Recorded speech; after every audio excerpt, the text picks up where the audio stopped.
Hai hai bunda-bunda, apa kabarnya? Semoga sehat selalu ya. Senang sekali saya Zara Masid dapat menjumpai bunda-bunda di rumah yang pasti di program kesayangan kita, apalagi kalau bukan persembahan untuk bunda, bunda cerdas, keluarga bahagia yang pastinya hanya di Mata Millennials Indonesia TV, matanya Indonesia. Nah, selama 30 menit ke depan ya bun ya, kami akan menyajikan informasi yang hangat, yang menarik disertai dengan narasumber yang pastinya inspiratif.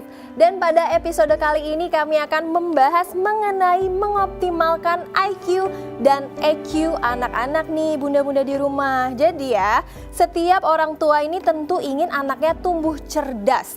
Ada dua kecerdasan yang akan kita bahas di episode kali ini bun. Jadi ada yang pertama nih, kecerdasan intelektual atau IQ dan juga kecerdasan emosional atau EQ. Untuk lebih detailnya kita akan membahas bagaimana mengoptimalkan IQ dan IQ anak-anak, tentunya bersama narasumber kita, yaitu di sini ada Mbak Katarina Ira Puspita atau Mbak Karin. Halo Mbak. Halo Mbak Zahra. Apa kabarnya Mbak Karin? Baik, Mbak Zahra gimana kabarnya? Baik dong, pastinya tetap semangat ya Mbak. Iya pastinya. Iya, Mbak, tadi kan aku udah bridging nih terkait dengan mengoptimalkan IQ dan EQ anak-anak. Tapi dari pandangan psikolog sendiri nih Mbak Karin, sebenarnya apa sih yang dimaksud dengan IQ dan juga EQ dan apa sih perbedaannya? Oke. Ini sesuatu yang memang lagi sering sekali kita dengar ya, IQ sama EQ. Nah, sebelum bahas lebih jauh, kita harus sama-sama pahami dulu apa itu IQ dan apa itu EQ. Jadi kalau IQ ini atau kepanjangannya Intelligence Quotient, ini adalah kemampuan seseorang untuk melakukan penalaran gitu ya, memecahkan masalah, belajar gitu, berpikir dan merencanakan sesuatu. Jadi secara sederhana IQ ini berhubungan dengan kecerdasan yang digunakan untuk memecahkan masalah dan melibatkan logika. Lalu yang kedua tadi ada EQ atau Emotional Quotient. Nah, namanya aja emosional atau emosi. Jadi di sini merupakan kemampuan seseorang untuk mengenali serta mengendalikan perasaan atau emosinya, baik itu perasaan dia sendiri maupun perasaan orang lain ya. Jadi di EQ ini juga dibahas gimana sih empati ke orang lain, bagaimana memotivasi diri sendiri gitu ya. Gimana rasanya kalau lagi sedih mengelolanya seperti apa, kalau senang pun mengelolanya secara tepat seperti apa gitu. Nah, terus kalau ditanya tadi apa sih perbedaannya? Yang pasti kalau ngomongin IQ itu kaitannya sama kemampuan berpikir dan logika. Kalau EQ kemampuan terkait dengan emosi. Jadi kalau anak yang IQ-nya tinggi biasanya memiliki keunggulan dalam kemampuan menyelesaikan persoalan yang membutuhkan analisa. Jadi misalnya dalam belajar gitu ya, secara akademis dia biasanya performance-nya bagus. Tapi kalau anak yang punyanya IQ-nya tinggi biasanya mereka lebih unggul dalam hal emosi, dalam sosialisasi, berhubung sama orang lain gitu. Itu perbedaannya yang terutama gitu. Tapi kalau kita ngomongin IQ sama EQ, nah ini kira-kira lebih penting yang mana sih? Mungkin bunda-bunda di rumah juga pengen tahu nih Mbak Karin, kira-kira lebih penting IQ kah atau EQ? Oke, ini juga pertanyaan yang paling sering saya dengar ya gitu. Pada dasarnya sebenarnya IQ dan EQ itu punya fungsinya masing-masing gitu. Tapi kalau dari beberapa research yang terbaru gitu, dibilang bahwa EQ ini berkontribusi 2 kali lebih penting dalam mempengaruhi kesuksesan individu dibandingkan IQ gitu. Dan term EQ ini kan pertama kali dikemukakan oleh salah satu penulis namanya Daniel Goleman ya. Nah, si Goleman ini menjelaskan bahwa nilai EQ yang lebih tinggi ini lebih penting dibandingkan nilai IQ dalam diri seseorang. Karena kalau IQ itu kan batasannya memang lebih ke kecerdasan gitu dengan tes-tes tertentu gitu. Sedangkan EQ nih lebih luas kaitannya sama emosi, sama sosialisasi gitu ya. Ketika seseorang itu bisa punya EQ yang baik, artinya dia bisa memahami dan mengekspresikan emosinya dengan tepat, artinya dia bisa menjalani hidupnya lebih berkualitas gitu. Dia bisa lebih berelasi sama orang lain dengan baik, dia lebih punya motivasi untuk berjuang gitu. Ya pasti dampaknya secara umum dalam sosialisasi kehidupannya akan lebih bermakna. Tapi memang nggak bisa dipungkiri juga ya, IQ itu tetap punya peran mempengaruhi kesuksesan seseorang, terutama dalam pencapaian nilai yang kaitannya sama akademis gitu. Karena orang-orang yang IQ-nya tinggi biasanya secara akademis lebih berprestasi dan lebih bisa perform dan itu pasti akan mempengaruhi secara emosinya juga gitu. Berarti sebenarnya masing-masing antara IQ atau EQ itu sama-sama mempunyai peran dan sebenarnya dua-duanya juga penting ya. Iya, betul. Tapi secara penelitian ternyata buat bunda-bunda di rumah yang mungkin anaknya mempunyai IQ yang rendah juga jangan khawatir, karena ternyata 2 kali lebih besar untuk IQ yang lebih tinggi itu anaknya akan mengalami kesuksesan, seperti itu ya? Iya, betul. Oke. Nah, tapi kalau untuk para bunda-bunda di rumah, apakah IQ dan EQ ini juga bisa terbawa sejak lahir kah? Atau memang ketika seiring berjalannya waktu terhadap tumbuh kembang anak ini bisa timbul dengan sendirinya, Mbak Karin, gimana? Oke. Sebenarnya kalau kita ngomongin perkembangan anak, pasti kita akan selalu melihat 2 aspek ya. Nature itu bawaannya dia yang dari lahir, sama nurture itu lingkungan gitu. Secara alami pasti kedua faktor tersebut berpengaruh. Cuman memang ada satu faktor yang lebih dominan. Kalau kita membahas IQ, itu kecerdasan yang dibawa sejak anak lahir gitu. Jadi memang kalau ngomongin IQ nih, setiap anak udah lahir dengan potensinya masing-masing gitu. Jadi ibaratnya gitu, saya suka menganalogikan kita dikasih Tuhan nih misalnya kapasitas tertentu, mungkin ada yang gelasnya kecil, ada yang gelasnya besar, atau ada yang gelasnya sedang-sedang aja gitu. Nah mungkin kita udah punya kapasitasnya. Sekarang lingkungannya bisa nggak ngisi kapasitas itu sampai full gitu, jangan sampai udah dikasih sebenarnya punya potensi yang besar tapi tidak dioptimalkan gitu. Nah itu kan akhirnya yang berperan adalah lingkungan. Tapi kalau ngomongin IQ itu biasanya udah ada potensi sejak lahir.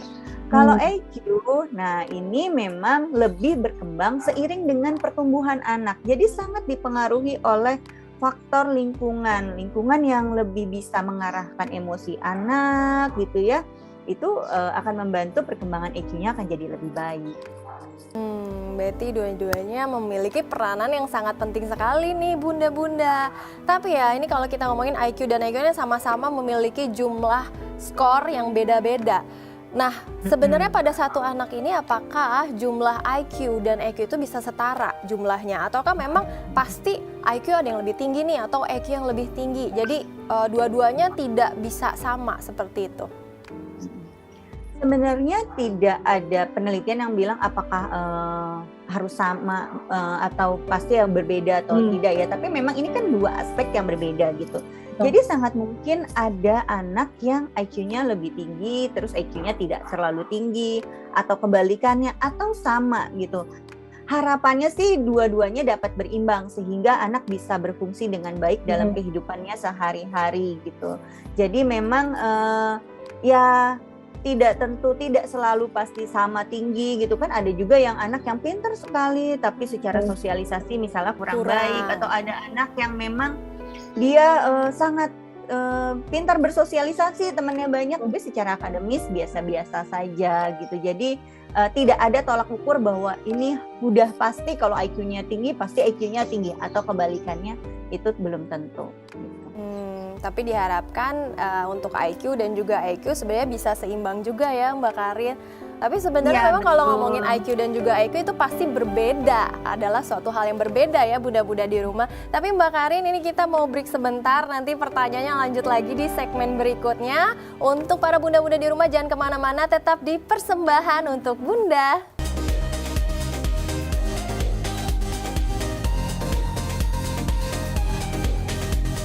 Terima kasih bunda-bunda masih menyaksikan Persembahan untuk Bunda dan masih bersama saya Zara Masid dan juga Halo, dengan saya Karin. Iya Mbak Karin, tadi kan kita ngomongin IQ dan EQ ini berbeda, tapi sebenarnya ada tidak sih hal-hal internal yang dapat mempengaruhi tinggi rendahnya IQ ataupun EQ Mbak Karin? Oke. Jadi kalau internal berarti dari dalam dirinya itu ya sebenarnya. Ya tadi sempat udah saya bilang kalau perkembangan anak itu pasti dipengaruhi faktor bawaannya dan juga faktor lingkungan. Jadi yang internalnya bisa dipengaruhi oleh dari genetiknya dari dia sendiri gitu. Sebenarnya kan kalau IQ ada hasil penelitiannya yang bilang kalau anak dari orang tua yang dengan IQ yang tinggi, kemungkinan besar anaknya punya IQ yang tinggi itu juga Besar. berpengaruh gitu. Iya, jadi ada faktor genetiknya. Nah, kalau EQ itu kan kaitannya juga sama trait ya. Jadi itu juga pasti sifatnya ada faktor genetik. Setiap anak punya potensi karakteristik dia masing-masing. Itu kalau secara internalnya. Tapi memang tidak bisa jangan lupa melihat faktor eksternalnya juga kalau menurut saya gitu ya. Yang pasti gaya pengasuhan dari orang tua gitu. Stimulasi yang diberikan oleh orang tua seperti apa, pendidikan anaknya juga seperti apa gitu. Nutrisi juga gitu. Nutrisi berpengaruh terutama untuk IQ saat orang tuanya mengandung ya. Jadi kalau misalnya saat hasil penelitiannya bukan lebih tepat ke nutrisi sih, tapi kalau hasil penelitiannya bilang berat badan anak saat lahir itu mempengaruhi kecerdasan seseorang. Nah, untuk dapat berat badan tertentu itu kan dibutuhkan nutrisi saat mengandung. Jadi memang penting ketika sedang mengandung orang tuanya mengkonsumsi makanan-makanan yang bernutrisi tinggi sehingga akan mempengaruhi kemampuan dan kecerdasan anak. Tapi kalau EQ sebenarnya nggak dipengaruhi nutrisi itu. Berarti penting juga ya, selain dari faktor internal tadi adalah dari genetiknya juga, dan juga eksternal dari nutrisi dan juga cara stimulasi orang tua terhadap anaknya juga penting. Nah, tapi terkait dengan asupan atau makanan ini kan bisa mempengaruhi tinggi rendahnya IQ dan juga EQ. Berarti dari ketika mengandung juga orang tua juga perlu memilah-milah makanan yang mana yang baik dan juga apa yang harus dimakan agar itu mempengaruhi dari IQ ataupun EQ anaknya juga. Iya, tapi gini, tadi sebenarnya secara umum kan memang ketika ibu sedang mengandung harus makan makanan bergizi ya, gitu. Jadi asupan makanan saat ibu hamil itu mungkin mempengaruhi IQ seseorang gitu. Ketika anaknya lahir itu dapat stimulasi gitu ya selama di kandungan, nah IQ-nya akan berpengaruh. Tapi kalau sudah lahir, terus misalnya apakah misalnya, aduh anak saya nih sering sekali dapat pertanyaan, anak saya IQ-nya sepertinya kurang baik gitu. Apakah kalau dikasih makanan-makanan tertentu bisa jadi IQ-nya gitu ya? Nah itu enggak ya bunda-bunda gitu. Jadi makanan tertentu, vitamin tertentu gitu itu tidak bisa meningkatkan tingkat IQ seseorang gitu. Nah, jadi sangat efektifnya saat di dalam kandungan. Kalau EQ itu tidak ada hubungannya sama nutrisi Mbak Zahra. Jadi kalau EQ itu tidak dipengaruhi oleh makanan gitu. Tetapi melainkan dari faktor eksternal, yaitu tadi stimulasi dari orang tua, kemudian mungkin dari tahap tumbuh kembangnya si anak juga ya, mungkin dari bermain misalnya atau bersosialisasi dengan teman-teman yang lain itu juga sangat mempengaruhi ya Mbak Karin. Tapi terkait dengan seberapa berpengaruhnya nih IQ dan juga EQ dalam mengoptimalkan pertumbuhan anak ini, apakah sangat berpengaruh Mbak Karin? Ya pastinya sangat berpengaruh gitu ya, karena anak dalam masa pertumbuhannya kan punya tugas perkembangannya masing-masing. Bayangkan kalau anaknya di usia sekolah gitu, pasti dalam sekolah ada tuntutan secara akademis. Ketika anak itu tidak bisa memenuhi tuntutan akademis karena IQ-nya misalnya kurang baik, pasti akan mempengaruhi emosi. Mungkin anaknya jadi kurang percaya diri gitu. Terus jadinya merasa kok aku nggak sepintar teman-temanku, jadi mudah putus asa gitu, self konsepnya jadi tidak baik. Tapi bayangkan juga ada anak yang pintar gitu, tapi nggak punya teman gitu. Jadi dia juga pasti akan punya masalah secara personalitinya, secara kepribadiannya dari sisi emosi gitu ya. akan jadi merasa lebih mudah sedih, mudah merasa ya lebih mudah kesepian gitu. Jadi bagaimanapun IQ dan EQ ini sangat penting untuk pertumbuhan anak. Tadi kan Mbak Karin kan bilang ya kalau IQ juga sudah didapatkan sejak lahir, tapi untuk mendapatkan yang lebih full lagi itu tergantung dari orang tua dengan cara pola asuhnya. Nah, apakah seiring berjalannya waktu misalnya nih, saya mungkin di SMP IQ-nya cuma 90 misalnya, tapi pas sekarang saya periksa gitu IQ-nya bisa jadi 120 atau bahkan lebih, apakah bisa seperti itu atau memang ya punya standar masing-masing gitu? Misalnya dia IQ-nya memang segitu dari dulunya, ya udah ketika periksa lagi IQ-nya tetap segitu. Itu gimana Mbak? Oke, IQ itu dibilangnya bisa berubah tapi tidak akan terlalu signifikan gitu. Misalnya kalau tadi dari 90 ke 120 itu sangat kecil kemungkinannya. Hampir tidak bisa mungkin ya gitu. Jadi kalau 90 jadi 115 atau 100, nah itu masih mungkin. Karena kalau dari alat ukurnya sendiri, salah satu tes yang mengukur IQ dia namanya Wechsler, itu dia membuat dengan standar deviasinya 15. Artinya ada kemungkinan bisa naik turun plus minus 15 poin gitu. Tapi memang ya IQ tidak mungkin terlalu jauh. Kalau sampai ada perubahan yang terlalu jauh, itu perlu diobservasi apakah saat tes situasinya seperti apa saat anak ini lagi sakit gitu, misalnya jadi tiba-tiba sangat turun gitu, atau kok dulu kecil banget sekarang jadi tinggi. Nah dulu situasi tesnya seperti apa gitu, karena secara teori sih sebenarnya tidak mungkin sampai berubah terlalu jauh gitu. Bisa naik turun tapi tidak signifikan. Tapi kecuali EQ ya, mungkin kalau yang punya EQ rendah juga jangan khawatir nih bunda-bunda, karena bisa bertambah seiring berjalannya waktu dan dari pengaruh lingkungan juga dan bahkan dari minat si anaknya juga ya Mbak Karin ya. Iya, berbeda. Kalau EQ itu sangat bisa berubah karena itu kan dipelajari dan dipengaruhi oleh yang lebih dominan itu dari lingkungan gitu. Ketika misalnya anak punya karakteristik tertentu, misalnya anaknya pemalu, kurang bisa mengelola emosi, dengan bimbingan dan pengarahan orang tua, dengan orang tua memberikan kesempatan anak mengikuti berbagai kegiatan, itu anak bisa berubah gitu. IQ-nya bisa lebih baik lagi. Mbak Karin, tadi kan kita ngomongin sebisa mungkin IQ dan juga EQ anak itu harus seimbang. Tapi kan terkadang orang tua susah ya untuk memberikan atau menerapkan pola asuh yang sesuai nih agar IQ dan juga EQ ini bisa seimbang. Kira-kira apa sih metode yang harus dilakukan orang tua kepada anak agar IQ dan EQ-nya itu berjalan setidaknya itu bisa seimbang atau mungkin tidak terlalu jauh. Namanya juga harapan orang tua atau bunda-bunda di rumah kan besar ya. Mungkin pengen anaknya juga pintar secara emosi dan juga pintar juga dari segi akademis. Bener nggak bunda-bunda? Itu gimana nih Mbak Karin? Iya. Nah, pertama sih bunda harus atau ayah juga yang ada di rumah harus menyadari bahwa performance akademis itu bukan segalanya ya gitu, banyak faktor lain. Jadi kadang ketika anaknya di usia sekolah nih yang paling sering kelihatan, anak ikut berbagai macam les tapi kaitannya sama pelajaran semua gitu, les ini matematika, les IPA gitu. Jadi orang tua bisa membantu anak untuk ikut dengan kegiatan-kegiatan yang di luar akademis juga. Misalnya ikut hal apa yang dia minati gitu, dengan ikut kegiatan kelompok itu sebenarnya anak juga sedang mengembangkan EQ-nya, karena ketika anak memiliki kesempatan berinteraksi sama orang lain, anak ini bisa banyak mengembangkan kemampuan komunikasi, mengenali perasaan orang lain, bagaimana bekerja sama gitu ya. Jadi berikan kesempatan pada anak untuk juga berhubungan atau punya kegiatan di luar sekolah selain kegiatan yang di sekolah.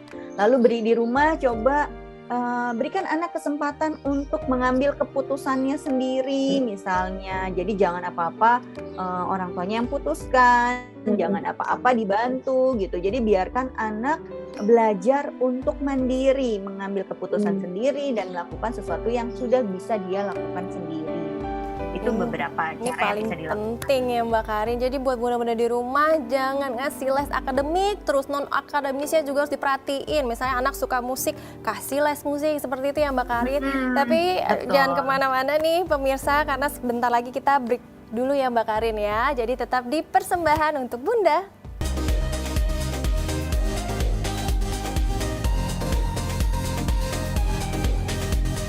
Terima kasih Anda masih setia di program Persembahan untuk Bunda dan masih bersama saya Zara Masid dan juga Saya Karin. Iya, tadi kan Mbak Karin juga sounding nih terkait dengan perasaan ketika anak ini mengembangkan kemampuan EQ-nya. Nah, salah satu bagian penting dari kecerdasan emosi juga mampu mengenali perasaan-perasaan dengan baik ya Mbak. Kira-kira apa cara yang bisa dilakukan orang tua untuk membuat anak menjadi mampu mengenali dirinya dan juga sedang misalnya merasakan sesuatu atau feel-nya juga jadi lebih in-deep lagi, itu gimana Mbak? Oke, jadi bagaimana membantu anak untuk mengenali emosinya. Yang pertama memang anak itu kan akan belajar dari orang tuanya. Jadi orang tuanya dulu nih harus menyadari emosi anak dulu gitu. Jadi orang tua menyadari apa yang anaknya rasakan. Setelah orang tuanya menyadari, baru orang tuanya menggunakan emosi anak itu untuk membangun hubungan yang lebih baik. Dan harus bisa dipahami bahwa semua emosi itu baik. Semua emosi itu punya fungsinya masing-masing. Karena seringkali orang tua tuh nggak mau lihat anaknya sedih, nggak mau lihat anaknya marah gitu. Jadi seolah-olah kalau anaknya sedih, orang tuanya langsung buru-buru supaya anaknya nggak sedih gimana gitu. Atau kamu ngapain sih marah-marah? Atau kamu jangan sedih. Nah itu kurang tepat Bunda. Jadi apapun emosi yang anaknya rasakan harus diterima gitu. Coba didengarkan, lalu divalidasi istilahnya, divalidasi emosi anaknya.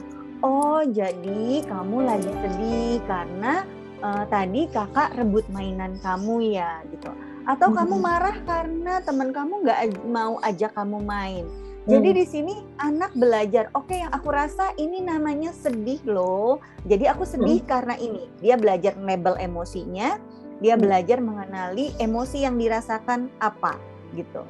Nah, setelah itu baru bantu anak untuk mengelola emosinya. Kira-kira apa yang bisa dilakukan untuk menyelesaikan masalahnya tersebut gitu. Semua emosi itu baik, semua emosi itu bisa diterima, tapi perilakunya yang tidak bisa diterima. Oh, kamu marah karena tadi teman kamu nggak mau main. Tapi kalau misalnya terus kamu teriak-teriak, terus kamu pukul teman kamu, nah itu kan teman kamu jadi sakit. Nanti teman kamu mau nggak main sama kamu lagi gitu ya. Jadi di situ dia melihat bahwa oke, emosinya marah, tapi yang nggak boleh pukul-pukulnya loh gitu. Jadi dia tahu next time kalau aku marah, aku bisa bilang aku kesel gitu. Aku kesel kamu nggak mau main, tapi nggak boleh pukul. Nah kalau seperti itu nggak apa-apa. Jadi orang tua bisa oke, ya udah nggak apa-apa kalau misalnya si Z nggak mau main sama kamu main sama mama aja sekarang gitu.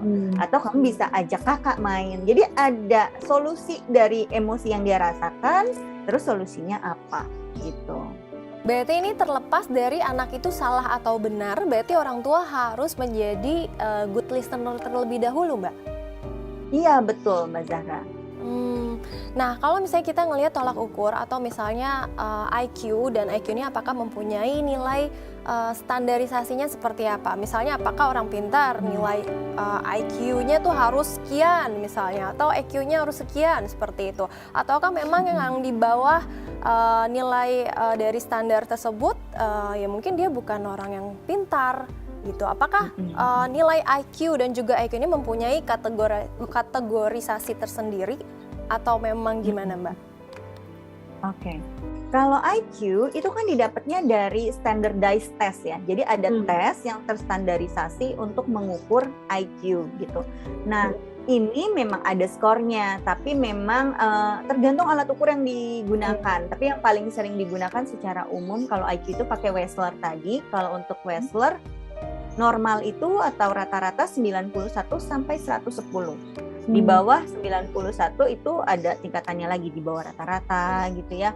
Lalu kalau IQ-nya di atas 120 itu sudah termasuk ke yang superior atau cerdas gitu.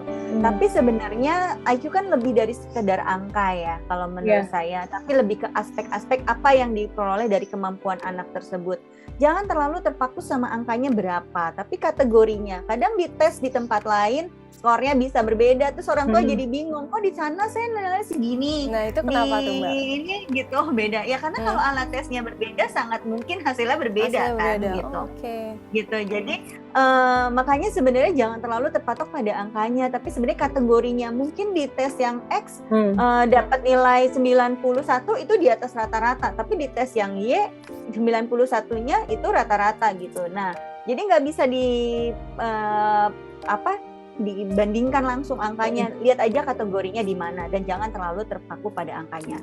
Kalau EQ ini sebenarnya alat ukurnya itu lebih bersifat self-report atau mungkin orang tuanya yang mengisi kalau masih anak-anak.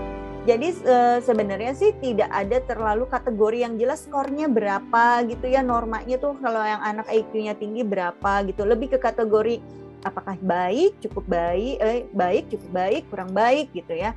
Itu yang lebih sering digunakan. Jadi kalau misalnya yang benar-benar standardized test digunakan untuk mengukur IQ sih memang itu masih tidak seumum tes-tes yang untuk mengukur IQ, karena IQ tadi ya itu lebih sifatnya self-report, jadi lebih menggambarkan dari diisi oleh orang tua atau kalau sudah besar oleh individu itu sendiri.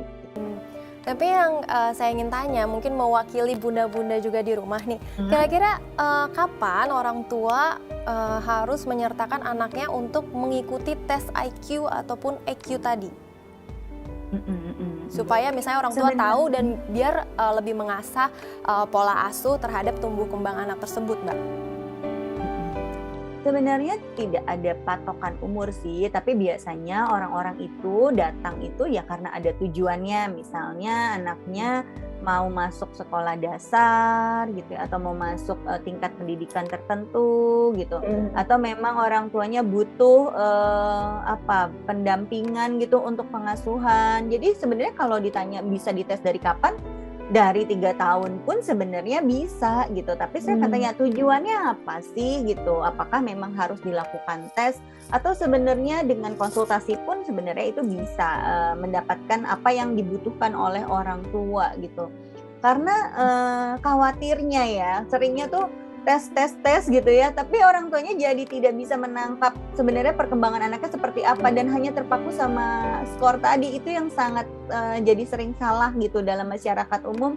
Mereka hanya terpaku pada nilai, pada skor yang didapat, padahal kan yang tadi saya bilang itu nggak cuman hanya pada patokannya pada angka, tapi lihat aspek kemampuan anaknya seperti apa. Jadi kalau usia berapa yang bisa dilakukan tes, sebenarnya dari kecil pun bisa kalau memang orang tuanya membutuhkan gitu ya, tapi memang sebaiknya disarankan usia sekitar 6 atau 7 tahun itu dilakukan tes. Jadi lebih stabil lah hasilnya dibandingkan anaknya masih kecil sekali.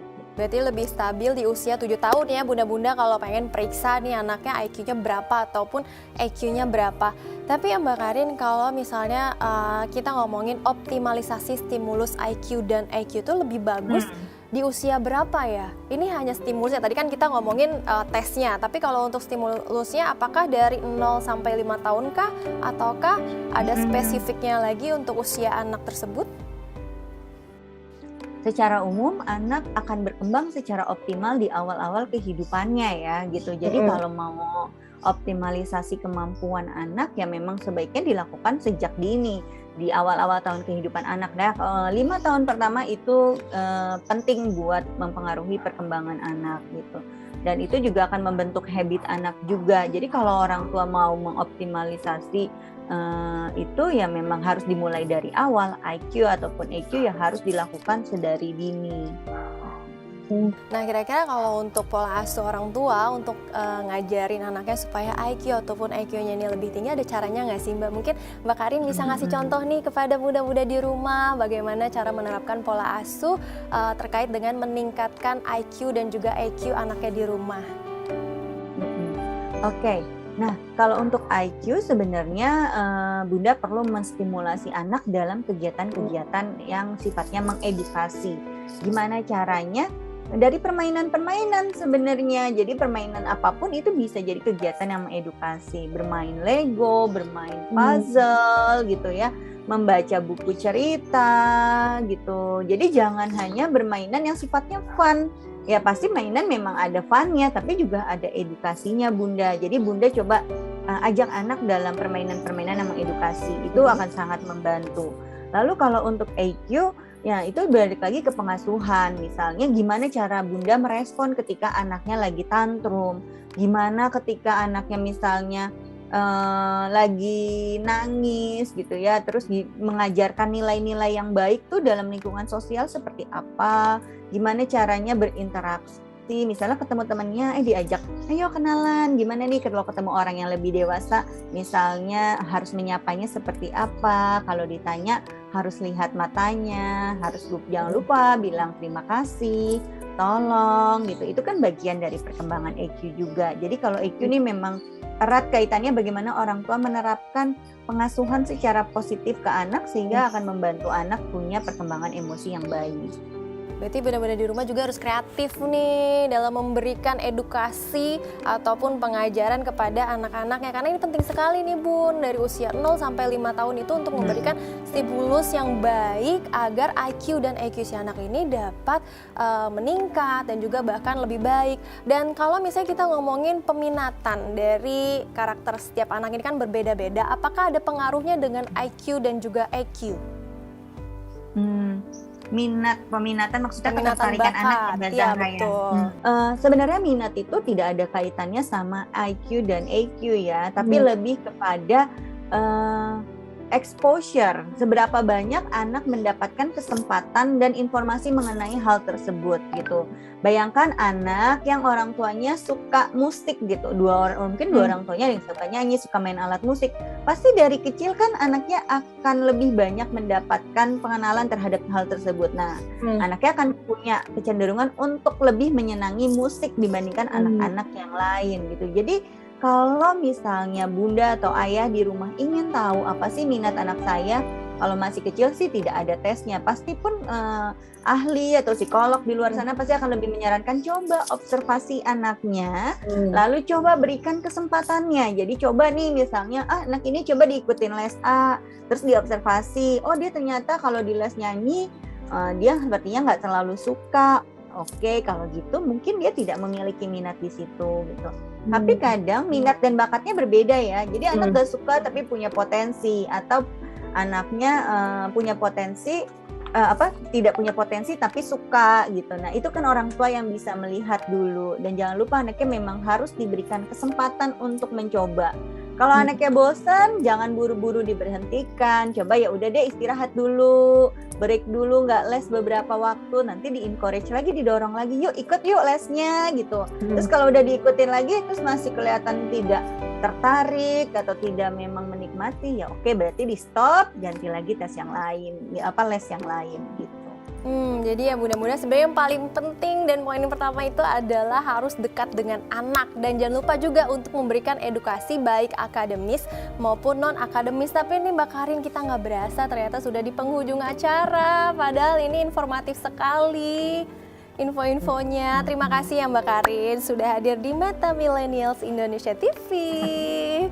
Ya, jadi buat para pemirsa di rumah, para bunda-bunda di rumah, jangan lupa untuk saksikan terus persembahan untuk Bunda di episode lainnya yang gak kalah menarik dari hari ini. Saya Azhara Masid bersama dengan dengan saya Karin.